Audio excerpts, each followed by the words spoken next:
आज की इस वीडियो में हम बात करने वाले हैं जॉब अपॉर्चुनिटी के बारे में, जो आयुर्वेद के क्षेत्र में बहुत कम ही हमें देखने को मिलती है।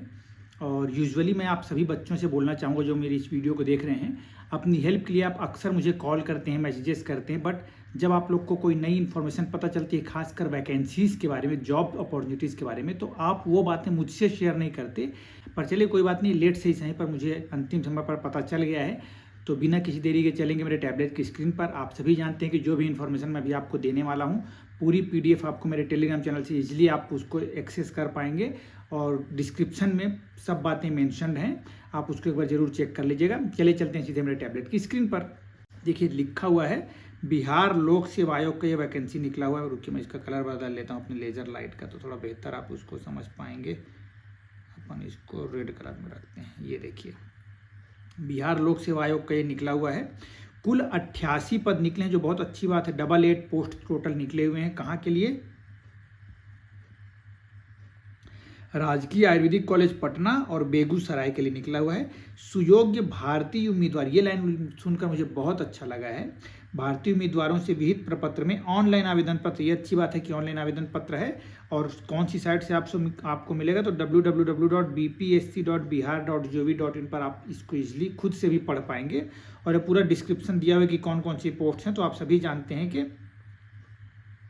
टोटल हमारे यहाँ पे 14 सब्जेक्ट्स में पीजी होती है, तो पूरा 14 सब्जेक्ट के यहाँ पे वैकेंसी निकला हुआ है। नंबर्स अलग अलग हैं, जिसमें महिलाओं के लिए भी सीट आरक्षित हैं। टोटल कितने नंबर हैं मैंने यहाँ पे मेंशन कर दिया, आपको पहले ही बता दिया कि टोटल 88 पोस्ट निकले हुए हैं। वेतनमान जो मोस्टली बच्चे पूछते हैं, तो गवर्नमेंट का है तो उसमें कोई ज़्यादा पूछने की बात नहीं है। पे बैंड यहाँ पे लिखा है 15,600 से लेकर 39,100। पे ग्रेड 6600 यहाँ पे लिखा हुआ है। लेवल 11 का सैलरी यहाँ पे मिलने वाला है। अनिवार्य योग्यता जो बहुत ज़्यादा जरूरी है, यह है आपका किसी भी मान्यता प्राप्त विद्यालय से बीएमएस की डिग्री, संबंधित विषय में स्नातकोत्तर उपाधि की योग्यता, और इंटर्नशिप कंप्लीशन बहुत ही जरूरी है। बीएमएस के बाद कई बार बच्चे क्या इंटर्नशिप छोड़ देते हैं ना, अपना ऐसे ही हो जाता है, तो उसको थोड़ा ध्यान रखिएगा। इंटर्नशिप कंप्लीशन जरूरी है, उसका सर्टिफिकेट के बिना हमारे यहाँ पे भी काम नहीं चला करता है। फिर आगे लिखा हुआ है कि बिहार राज्य आयुर्वेदिक एवं यूनानी चिकित्सा परिषद बिहार पटना में अद्यतन निबंधन, मतलब कि जब आप यूजी करते हैं उसके बाद आपका रजिस्ट्रेशन एक होता है, तो आपका बिहार राज्य में रजिस्ट्रेशन होना चाहिए।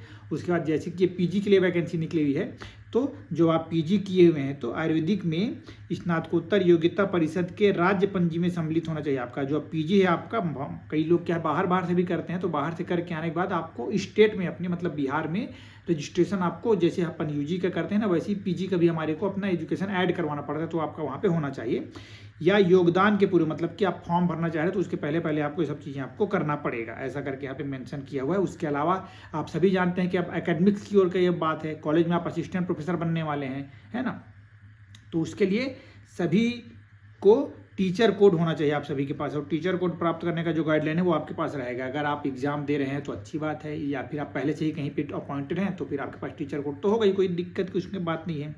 विज्ञापित पद हेतु विदेशी विश्वविद्यालय की डिग्री मान्य नहीं है, भी चलो अच्छी बात है। उम्र 1 अगस्त 2025 के डेट में आपका एज काउंट किया जाएगा। और यूआर कैटेगरी के लिए मैं आपको बतलाना चाहूँगा कि एज मैक्सिमम 45 ईयर्स मानी गई है, तो 45 साल तक के अगर आप हैं तो फॉर्म इजिली आप भर पाएंगे वहाँ पर। बिहार राज्य आयुष चिकित्सा, मतलब आप कोई स्टेट लेवल पे कोई काम कर रहे हो संविदा में विद्या ऐसे वाले पोस्ट में, तो आपकी एज 50 वर्ष तक, मतलब 5 साल का आपको रिलैक्सेशन भी मिलेगा वहाँ पर। नेक्स्ट इंपॉर्टेंट चीज़ों पर हम बढ़ते हैं कि कैसे क्या चीज़ें होने वाली हैं। तो यहाँ पे अभी फिलहाल एग्जाम का चीज़ नहीं भी रखा गया है, इंटरव्यू बेसिस पे ये चीज़ें होने वाली हैं।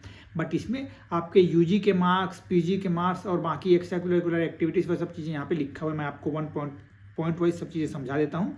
यदि बीएमएस में आपका परसेंट है, देखिए यहाँ पे लिखा हुआ है क्लियरली कि बीएमएस के विश्वविद्यालय की सभी परीक्षाओं के प्राप्तांक का कुल योग, मतलब कि टोटल आपका, मतलब कि aggregate first year, second year, third year, अगर फोर्थ ईयर वाले हैं तो फोर्थ ईयर भी, टोटल नंबर जो टोटल था और जितना आपने पाया उसमें अगर आपका 75% या फिर उससे ऊपर है तो आपको 20 नंबर मिलेगा। अगर 70% और उससे ऊपर है तो 19 मिलेगा, 65 या उससे ऊपर है तो 18 मिलेगा, 60 से ऊपर है तो 17, ऐसे करके पूरे यहाँ पे चैनल इन्होंने बना दिया। तो जिनके अच्छे परसेंट हैं तो उनके लिए यहाँ पे एक प्लस पॉइंट सरचार्ज में आप चले जाएंगे, पहले ही 20 नंबर आपको मिल गया। फिर आयुर्वेदिक स्नातकोत्तर उपाधि के लिए 10 नंबर, तो बिना आपके उसके तो नंबर मिलेगा ही नहीं, आपको एग्जाम दे ही नहीं पाएंगे बिना उसके, इस एग्जाम में बैठ ही नहीं पाएंगे। तो पीजी आपके पास हो गई तो 10 नंबर ये आपका हो गया, तो 20 मैक्सिमम वहाँ पे 20 और यहाँ पे 10, 30 या 30 नंबर ये हो गए, है ना। इसमें से जितना नंबर आपको मिला होगा उस हिसाब से आपको नंबर मिलेगा। फिर सरकारी शैक्षणिक क्षेत्र में संविदा नियुक्ति के आलोक में कार्यानुभव, यदि आप लोगों ने ऐसे संविदा में कुछ काम किया है तो उसके बेसिस पे आपको 10 नंबर तक मैक्सिमम मिल सकता है प्रति वर्ष 2 अंक के आधार पर, मतलब कि जितने साल आपका अनुभव है, अगर 5 साल का अनुभव है तो 5 दूनी 10 नंबर मिल जाएगा आपको, ऐसा बोल रहे हैं। फिर उसके अलावा अगर संविदा वाला बात अगर आप कुछ मेंशन करते हैं तो उसके लिए यहाँ पे कह रहा है कि साइट पर एक प्रोफॉर्मा अवेलेबल है, उसको आपको वहाँ पे भरकर अपलोड करना पड़ेगा। फिर साक्षात्कार मतलब इंटरव्यू होगा आपका, इंटरव्यू में मैक्सिमम 6 नंबर निर्धारित किए गए हैं, 6 नंबर का इंटरव्यू होने वाला है। उसके बाद जो आप सभी जानते हैं पीजी में हम सब जर्नल्स तो पब्लिश करते ही हैं, तो जर्नल्स का 4 अंक यहाँ पे मिला है, प्रत्येक प्रकाशन के लिए 2 अंक करके, तो मैक्सिमम 4 अंक आपको वहाँ पे मिलेगा। टोटल 50 नंबर का यहाँ पे दिखला रहा है। आपका जितना जैसे जो रहेगा उसके बेसिस पे फिर बाद में मेरिट वेरिट वो सब चीज़ें बनेंगी। यहाँ पे लिखा है कि साक्षात्कार मतलब इंटरव्यू जो है आपका 6 नंबर का है, उसमें पास होना भी बहुत जरूरी है और प्राप्तांक 2 नंबर रखा गया है, तो 2 नंबर आपको पाना बहुत जरूरी है इंटरव्यू में, तभी आप आगे प्रोसेस में आगे आ पाएंगे। और नियुक्ति के लिए पात्र होने के लिए किसी अभ्यर्थी की न्यूनतम आयु 25 वर्ष, वो भी 25 अंक आपको प्राप्त करना बहुत जरूरी है। तो ये जी यूजी किए हैं, पीजी किए हैं, तो 25 तो आप पहुंच ही जाएंगे, उसमें कोई दिक्कत वाली बात वहाँ पे नहीं रहेगी। बाकी ये पूरा आरक्षण वाला सब बात लिखा हुआ है, तो विशेष रूप से जो हमारे बिहार के स्टूडेंट्स हैं वो खुद से इसको पढ़कर समझ सकते हैं सब चीज़ों को। कुछ पॉइंट यहाँ पे जो लिखा है कि सभी वांछित प्रमाण पत्र मतलब जो भी डॉक्यूमेंट्स चाहिए हैं इस विज्ञापित पद हेतु ऑनलाइन आवेदन भरने की अंतिम तिथि 8/8/2025 मतलब कि 8 अगस्त 2025 के पहले तक का आपके पास ये चीज़ होना चाहिए। और यहाँ पे ये बोल रहे हैं कि अगर किसी भी कारण से हम फॉर्म भरने का डेट बढ़ा देते हैं, मतलब 8 अगस्त से बाद कभी अगर हम फॉर्म भरने का परमिशन दे देते हैं, तब भी से जो एलिजिबिलिटी क्राइटेरिया है उसका जो डेट है वो 8 अगस्त ही रहेगा बोल रहे हैं, उसमें कोई परिवर्तन नहीं रहेगा बोल रहे हैं। कोई संबंधी कोई भी अंतिम तिथि विस्तारित या प्रभावित नहीं होगी लिखे, तो वही बात वहाँ पे कहा गया है। फिर जब अभी तो सब चीज़ें आपको अपलोड करनी है, उसके बाद आप जब इंटरव्यू के लिए जाएंगे तो ये सब डाटा डॉक्यूमेंट्स आपको साथ में लेकर के जाने हैं, ये थोड़ा ध्यान रखिएगा। मैंने हाईलाइट कर दिया, आप इसको वापस से खुद से पढ़ सकते हैं और समझ लीजिएगा। शुल्क क्या जमा करना, तो मैक्सिमम यहाँ पे 100 रुपये है।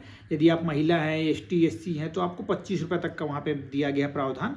और अगर आप फॉर्म भरने में आधार इनेबल्ड अपना नहीं करते हैं, है ना, मतलब कई लोग क्या है आधार अपना नंबर देना पसंद नहीं करते, और गवर्नमेंट का भी एक रूल ये भी है कि भाई गवर्नमेंट ज़बरदस्ती कोई भी आपसे आधार नंबर आपका नहीं ले सकता। पर गवर्नमेंट भी बहुत होशियार है, वो कह रहे हैं कि अगर आप आधार से अपना लिंक नहीं करते हैं, आधार से अपना मतलब पहचान पत्र को नहीं करते हैं पहचान अपनी, तो आपको बायोमेट्रिक फीस के रूप में 200 रुपये और एडिशनली जमा करना पड़ेगा, ऐसा वो बोल रहे हैं। तो ये भी बात यहाँ पर आपको ध्यान रखनी है। फिर फॉर्म भरने की जो तिथि थी देखिए 15/7 मतलब कि 15 जुलाई से ये फॉर्म निकल चुका था और लास्ट डेट है 8 अगस्त 2025। बट मुझे अभी पता चला, इसलिए तुरंत मैं आप लोग के लिए वीडियो बना रहा हूँ, तो दोबारा कभी और जल्दी पता चलेगा। आप लोग को अगर पता चलता है तो प्लीज़ मुझ तक ये खबर पहुँचा दिया करिए, ताकि बाकी लोग का भी थोड़ा बहुत भला हो पाए। अभ्यर्थियों को कोई भी फिर हार्ड कॉपी नहीं भेजने की आवश्यकता है। जो भी चीज़ें हैं, जो भी डॉक्यूमेंट्स मैंने ऊपर आपको बताया ना, जिसको आप खुद से देख लीजिएगा, ये सब वाली बात जो है इसको आपको बस अपने पास अरेंज करके रखना जरूर है कि आप जब इंटरव्यू देने जाएंगे तो काम आएगा आपके। और फिर ये पूरा यहाँ पे लिखा हुआ है प्रोसेस फॉर्म भरने का। और आज के इस डिजिटल युग में मुझे तो नहीं लगता कि फॉर्म भरने में किसी को कोई प्रकार की दिक्कत आने वाली है। फिर भी ये पूरा स्टेप बाय स्टेप उन्होंने पूरा मेंशन कर दिया कि क्या क्या चीज़ आप कैसे करेंगे, तो क्या क्या चीज़ें होंगी, पूरा ये बात यहाँ पे लिखा हुआ है। मैं इसको पढ़कर समय वेस्ट नहीं करूँगा आप लोगों का। टेलीग्राम चैनल पे जाइएगा, ये PDF को आप वहाँ से एक्सेस करके पढ़ के समझ के खुद से आप फॉर्म भर पाएंगे। और इसी प्रकार की हेल्पफुल वीडियोज़ देखने के लिए मेरे साथ जरूर जुड़े रहिएगा। पसंद आ रही हो मेरी ये हेल्पफुल वीडियोज़ तो लाइक करना तो बिल्कुल मत भूलिएगा, और अपने डीप पर्सन्स के साथ जरूर इसको शेयर कर दीजिएगा। Stay connected for such helpful videos and thank you so much.